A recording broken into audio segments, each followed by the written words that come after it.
In a small town where everybody knew your name, one mother was about to lose the one thing she had left to give. She had saved for months.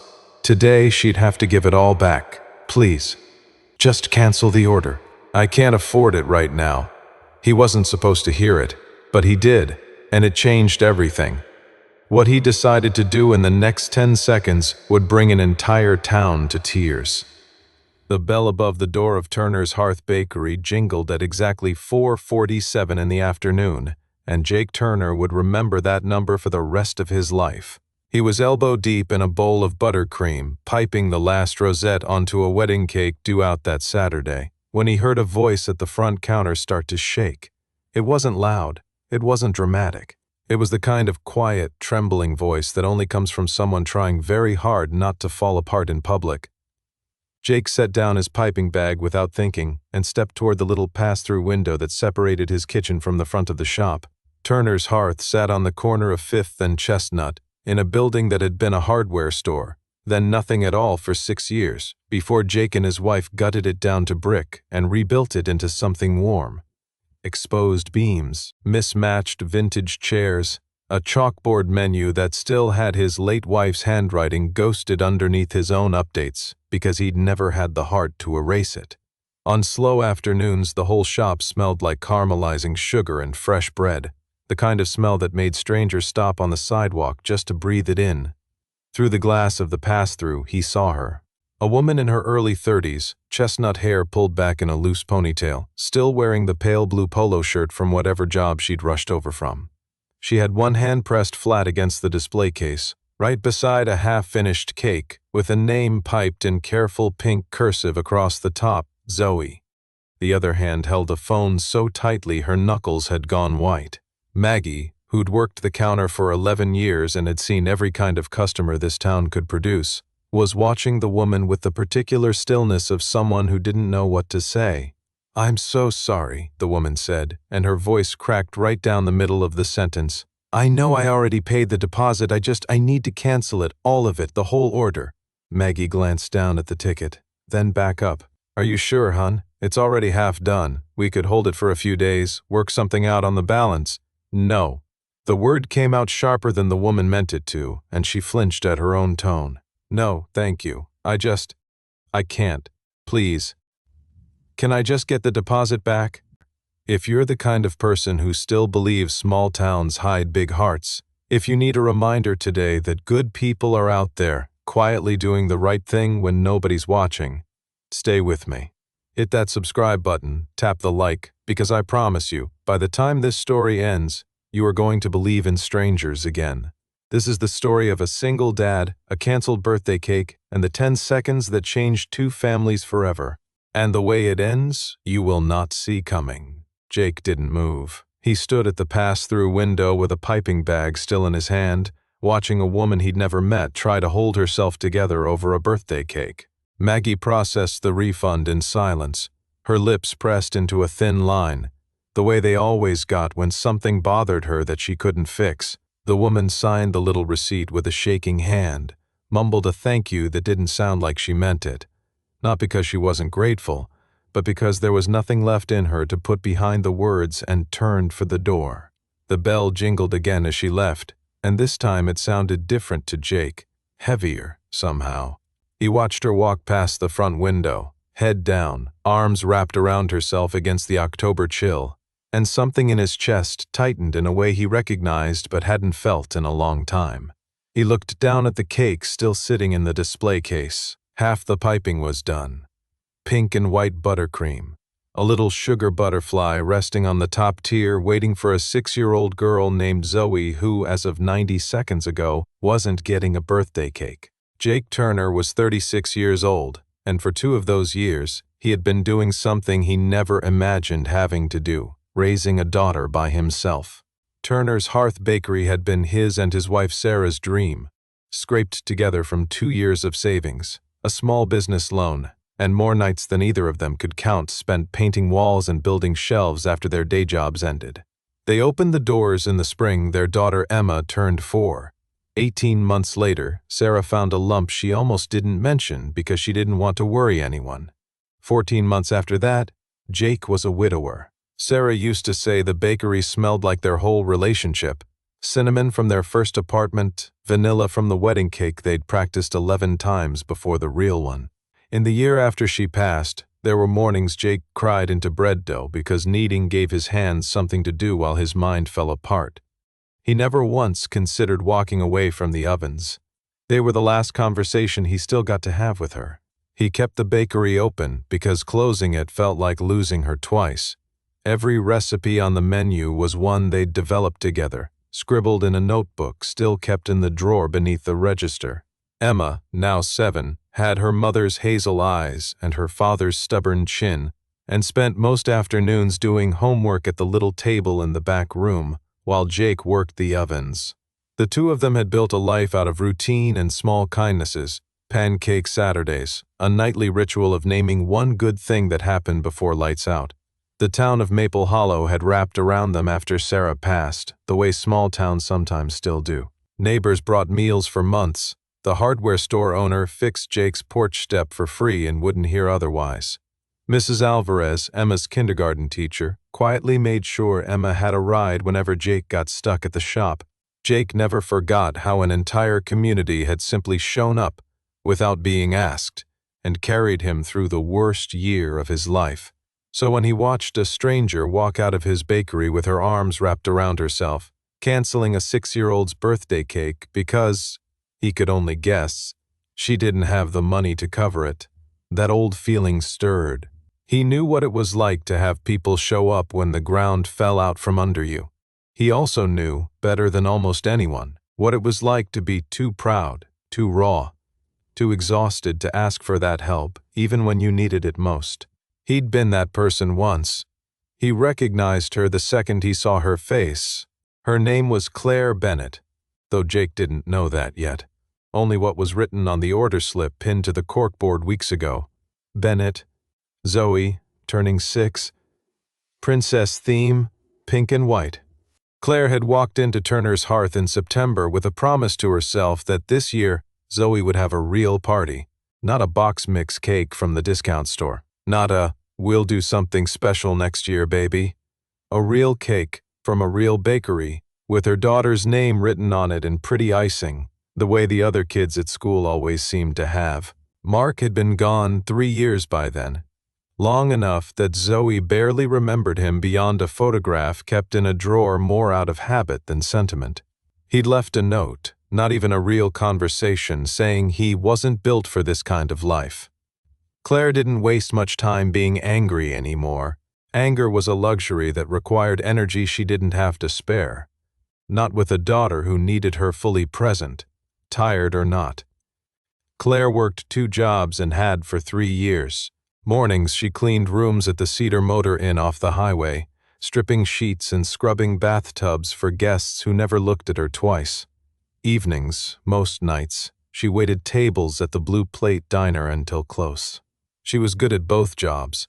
She was proud of neither, not because there was anything wrong with the work, but because no matter how many hours she logged, she never seemed to get more than 1 step ahead of the bills. Some nights, after Zoe was asleep, Claire sat at the kitchen table with a legal pad and did the math 4 or 5 different ways, as if enough rearranging might make the numbers say something other than what they always said. Rent. The electric bill she'd been paying half of each month and praying wouldn't get shut off before she caught up. Groceries stretched thin by the end of every pay period. She never once let herself imagine what it would be like to hand a bill to somebody else and say, "I can't do this one alone." Asking felt like admitting she'd failed her daughter. She had budgeted for Zoe's birthday cake for 2 months, setting aside $5 here, 10 there, tucked into an envelope where Zoe wouldn't find it. Then, 3 days before the party, her 10-year-old sedan made a sound on the highway that she felt in her teeth, and the mechanic's estimate for the timing belt and water pump came to $420, money she needed by Friday, or she wouldn't have a car to get to either job the following week. There was no version of the math that let her keep both. She hadn't cried when she made the decision. She'd cried after, alone in her car in the motel parking lot, forehead against the steering wheel, mascara running before her morning shift even started. Zoe had been talking about her princess party for 6 weeks, had drawn pictures of it in crayon, rehearsed exactly which friends she'd invite, asked Claire 4 times if the cake would really have a butterfly on top like the one in the bakery window. Claire had promised her it would. Canceling that cake didn't just mean canceling a party. It meant breaking a promise to a 6-year-old who had already learned to expect very little. She told herself, walking into Turner's Hearth that afternoon, that she'd keep it together. She'd get the deposit back, put it toward the car, and figure out something small for Saturday. Cupcakes from the grocery store maybe, a few balloons from the dollar store, and she'd tell Zoe the party would just be the 2 of them this year, and she'd make it sound like an adventure instead of a defeat. She had the whole speech ready. She had not planned on her voice betraying her the second she opened her mouth in front of a stranger behind the counter. Jake didn't sleep well that night. He told himself it was the wedding cake due Saturday, the usual noise of running a small business on thin margins.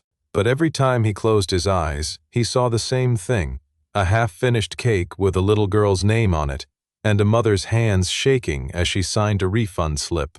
Around 11 he gave up on sleep, went down to the kitchen, and stood in front of the walk-in cooler where the cake still sat, wrapped in plastic, waiting for an order that no longer existed. The next morning he mentioned it to Maggie while they opened the shop together, flour already dusting the counters. "You see that a lot?" he asked, not quite meeting her eyes. Maggie shrugged, but her mouth was tight. "More than you'd think. People don't cancel a kid's birthday cake because they changed their mind, Jake. They do it because something broke, the car, the rent, a shift that got cut." She glanced at him sideways. "You've got that look on your face. The one you got before you fixed old Pete's roof and told him it was a warranty issue." Jake laughed despite himself because she wasn't wrong. "I don't even know her name," he said. "Bennett," Maggie said, tapping the order slip still pinned to the corkboard. "Claire Bennett, kid's name's Zoe, turning 6 Saturday." Jake looked at the slip for a long moment, like it might tell him something more. An address, a reason, a way to help that wouldn't feel like charity shoved at someone too proud to want it. It didn't. But something in him had already decided, somewhere between the sleepless night and that morning's coffee, that he wasn't going to just let this one go. That evening over dinner, Emma chattered about her day at Maple Hollow Elementary the way she always did, jumping from topic to topic without pausing for breath. Jake half listened, still turning the day over in his mind, until one sentence snagged his attention like a hook. "And Zoe said she's not having a party this year," Emma said, matter of fact, stabbing a piece of broccoli with her fork. "She said it's okay though. She said maybe next year." Jake set down his own fork. "Zoe, is that the girl in your class?" "Zoe Bennett?" Emma nodded. "She sits next to me. She's my friend." Jake asked, as casually as he could manage, what else Emma knew about her. Not much. Only that Zoe's mom worked a lot of jobs, and that Zoe had been telling anyone who'd listened that a party wasn't a big deal, she didn't need one, in the overly rehearsed way kids do when they've already been disappointed into expecting less. Something about a 6-year-old talking herself out of wanting a birthday settled the question in Jake's mind completely. He wasn't asking himself whether to help anymore, only how. The next afternoon, Jake drove to Maple Hollow Elementary and asked to speak with Mrs. Alvarez, Zoe and Emma's first-grade teacher, the same teacher who'd quietly looked after Emma 2 years earlier without ever being asked. She waved him into her empty classroom after the bell and listened, arms crossed, as he explained, a little awkwardly, that he wanted to do something for Zoe's birthday without making Claire feel singled out or pitied. "She wouldn't take it if she thought it was charity," Mrs. Alvarez said, nodding slowly. "She's proud, good kind of proud, the kind that works 2 jobs instead of asking for help." She walked to a bulletin board near her desk and unpinned a crayon drawing tacked among 24 others, a stick figure family under a lopsided sun, balloons overhead, a wobbly picnic table. "Zoe drew this last week," she said. "Assignment was draw something you're looking forward to. She told me it was what a birthday party would look like, if she could have one. At the park," she said, "by the big pavilion." Jake studied the drawing for a long moment. 6 years old, and she'd already learned to dream in the conditional tense. if she could have one. "Do you know when her birthday actually is?" he asked. "Saturday," Mrs. Alvarez said. "I know because Claire mentioned she might bring cupcakes to school Monday instead, since Saturday didn't work out after all." She looked at Jake carefully. "Whatever you're thinking about doing, Mr. Turner, I'd be glad to help. I've got phone numbers for half this town's parents, and Claire trusts me." Jake left the school with a plan already taking shape, rougher than he'd have liked but urgent enough that rough would have to do. Saturday. The park pavilion. A 6-year-old who'd learned to stop hoping for things, and a mother too exhausted and too proud to let anyone catch her falling. He had 4 days. He sat in his truck outside the school for a full minute before starting the engine, running through everyone in town who might say yes to a favor on short notice. It was, he realized, a longer list than he expected. He started with Rick Delgado, who'd run Delgado's Party and Paper on Main Street since before Jake was born and who, 15 years earlier, had given Jake his first job sweeping floors after school. Jake barely got 2 sentences into the story before Rick held up a hand. "Stop talking and start a list," he said. "Balloons, streamers, a banner. I'll print 'Happy 6th birthday Zoe' myself, no charge. And don't you dare argue with me about it, son." Dottie Reyes at the bloom basket cut fresh pink and white ranunculus into mason jar centerpieces before Jake even finished asking, refusing payment with a wave of her hand. Gus, the Blue Plate Diner's owner, who'd known Claire for 3 years as one of his best waitresses, went quiet on the phone, then said only, "Tell me what time to have the food there," his voice cracking slightly. Word moved through Maple Hollow the way it always did, fast and full of heart. Jake and Maggie stayed 2 hours late Thursday night remaking Zoe's cake from scratch. 3 tiers now instead of 1. Pink and white buttercream, a whole flock of sugar butterflies, and Zoe's name piped across the front in the same careful cursive as before. Emma sat on a stool nearby, decorating a tray of butterfly-shaped sugar cookies, insisting that Zoe would need her own cookie, not just cake, because that's what best friends do. By Friday afternoon, the plan had grown well beyond what Jake first imagined. Rick's teenage son volunteered to run a folding table setup crew. 2 other bakery regulars, hearing the story secondhand from Maggie, dropped off gift bags for a birthday girl I've never met, but who needs one anyway. Mrs. Alvarez arranged, with a phone call and a small white lie about a class photo project, to make sure Claire would bring Zoe to the park pavilion Saturday at 11 o'clock sharp. Jake stood in the middle of his kitchen Friday night, looking at cake boxes and cookie trays and a banner drying on the counter, and felt something unlock in his chest that had been closed for 2 years. Saturday morning arrived gray and threatening, low clouds rolling in just as Jake and a dozen volunteers began setting up the pavilion at 7 a.m. By 8:30, it was raining.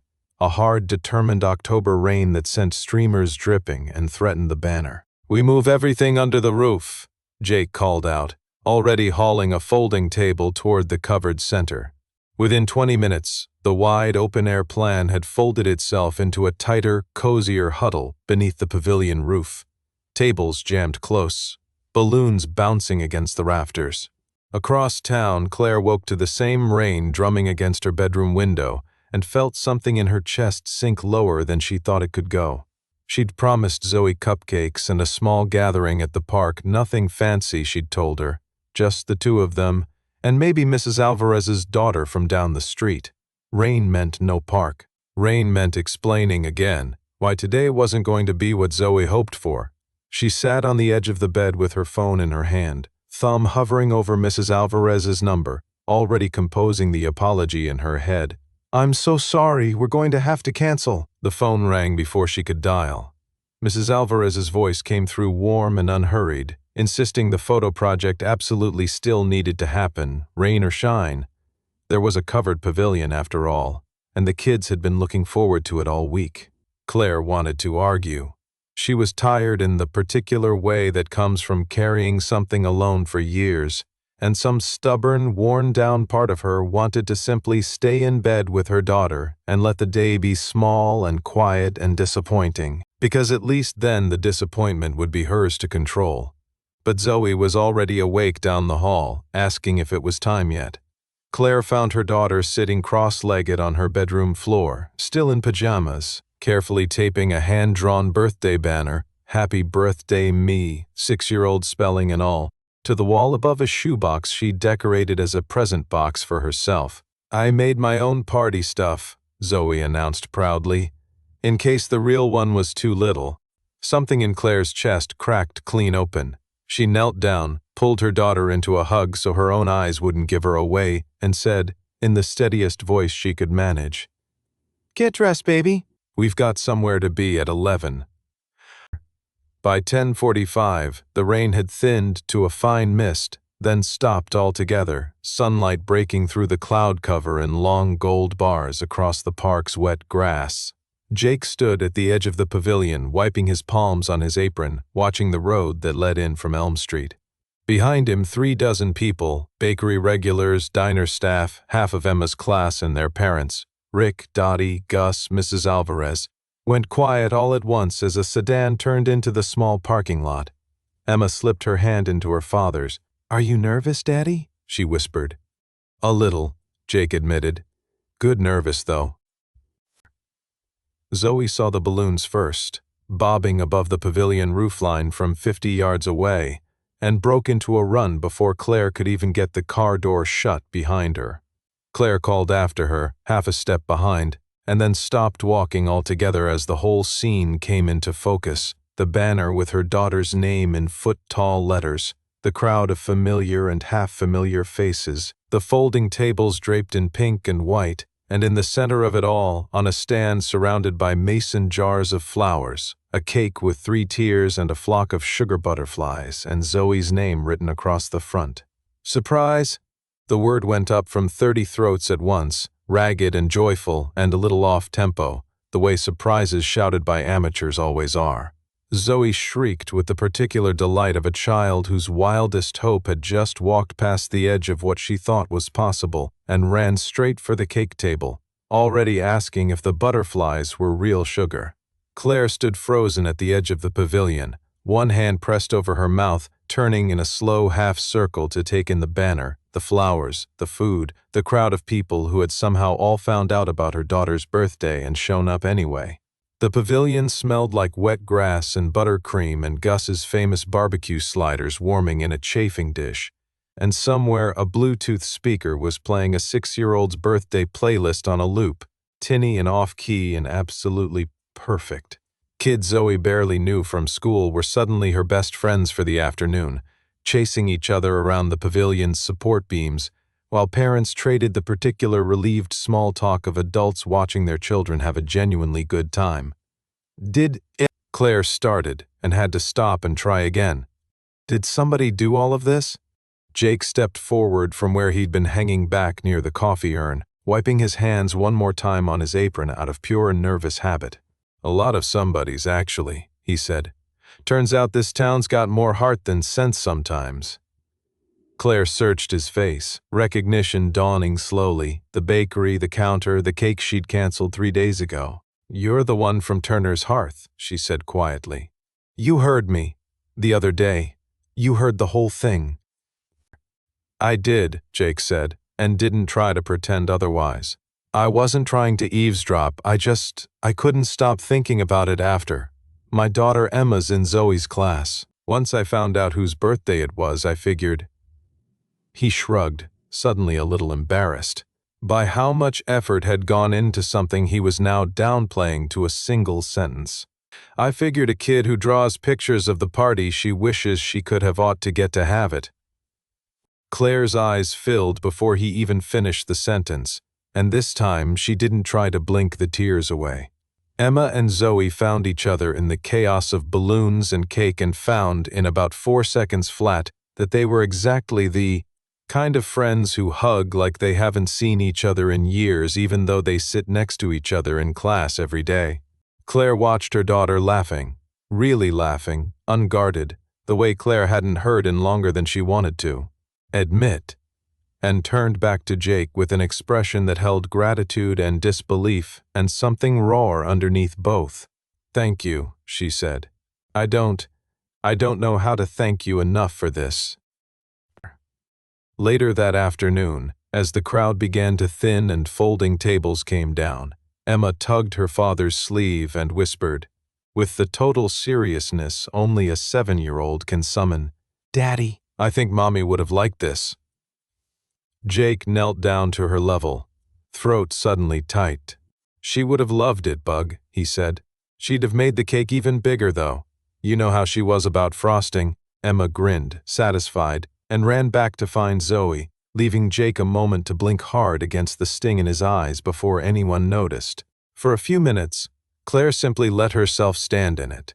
The noise, the color, the impossible fact of a pavilion full of people who'd shown up for a 6-year-old they mostly didn't know, because somebody had asked them to. She thought of the legal pad on her kitchen table, the numbers that never balanced, and felt the strange vertigo of her worst week and her best day colliding into each other. It was Dottie who noticed the small, cream-colored envelope tucked beside the cake stand, Claire's name written across the front in careful handwriting, and pointed it out sometime after the candles had been blown out and the first round of cake was disappearing into a dozen sticky-fingered kids.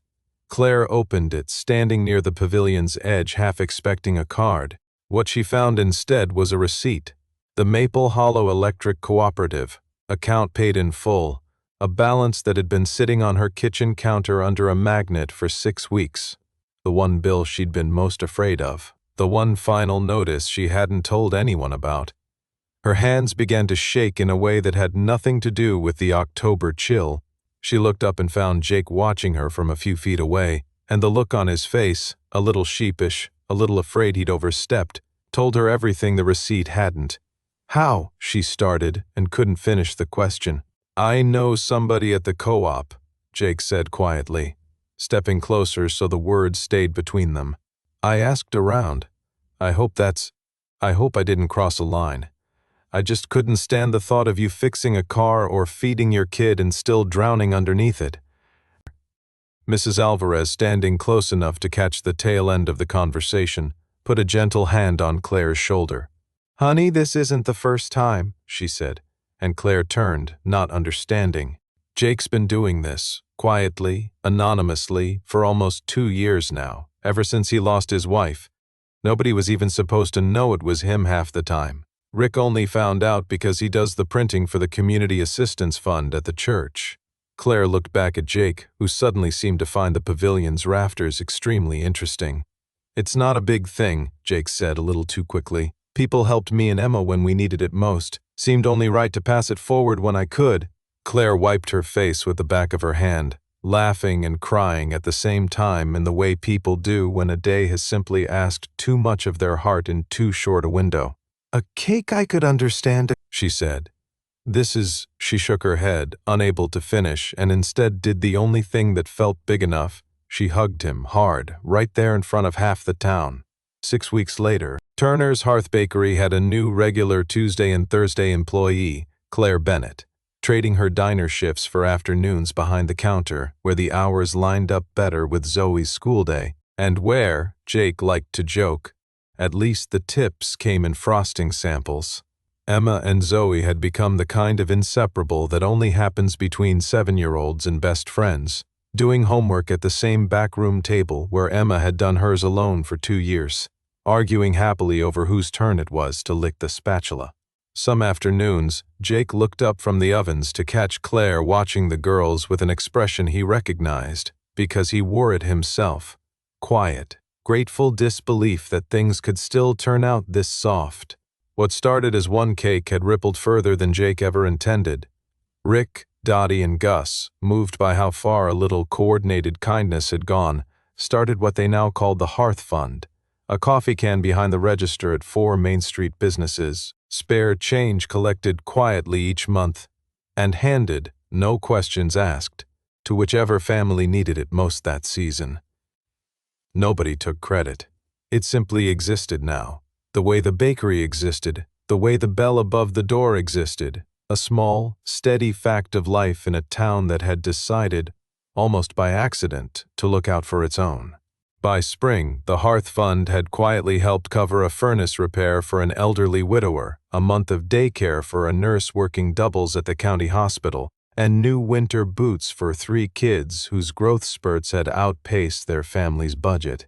None of it made the local paper. Jake had come to understand that the best kind of help rarely announces itself, it simply shows up, does what needs doing, and lets the next person carry it forward. On a Friday evening in late November, after the shop had closed and the girls did homework in back with cocoa going cold beside their notebooks, Jake and Claire sat on 2 overturned flower buckets by the door, splitting the last slightly burnt cookie and talking about nothing in particular: car trouble, school pickups, the impossible math of raising a kid alone. And then, quietly, not alone anymore. Neither said anything about what was clearly beginning between them. It didn't need saying yet.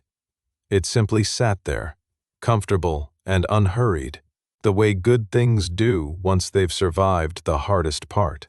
Jake still keeps that first order slip, Bennett, Zoe turning 6, folded inside the same notebook where his late wife's old recipes live, tucked behind the page for the very first cake he ever learned to decorate. He says it reminds him of the day he almost let a stranger walk out of his shop and disappear into her own hard year. Unnoticed. He didn't. And 2 families who might never have found each other now split Sunday pancakes at the same kitchen table most weekends. 4 chairs instead of 2. Zoe kept the drawing she'd made that rainy morning, "Happy Birthday Me," taped crookedly to her bedroom wall, for months afterward, refusing to take it down even after the real banner got folded away in a keepsake box. When Claire finally asked her why, Zoe just shrugged the shrug of a 6-year-old explaining something obvious. "Because that's the one I made when I thought nobody was coming," she said. "And then everybody came anyway. I want to remember both parts." Claire had to leave the room so her daughter wouldn't see her cry. So if you're asking what a single dad actually did the day he overheard a stranger cancel her daughter's birthday cake, the honest answer is that he didn't just bake a new one, though he did that too, staying up 2 nights in a row to get the buttercream just right. He listened. He asked around, carefully and quietly, in a town that still knows how to keep a secret for a good reason. He called in every favor 4 Main Street businesses had to offer, and he made sure one exhausted mother understood in a way words alone never could that she wasn't carrying her daughter's childhood by herself anymore. Sometimes the loudest kindness is the kind that never once raises its voice. If this story moved you even half as much as it moved this town, hit subscribe, share it with somebody who needs the reminder tonight, and tell me in the comments below, where are you watching from, and who's the one person who showed up for you when you needed it most?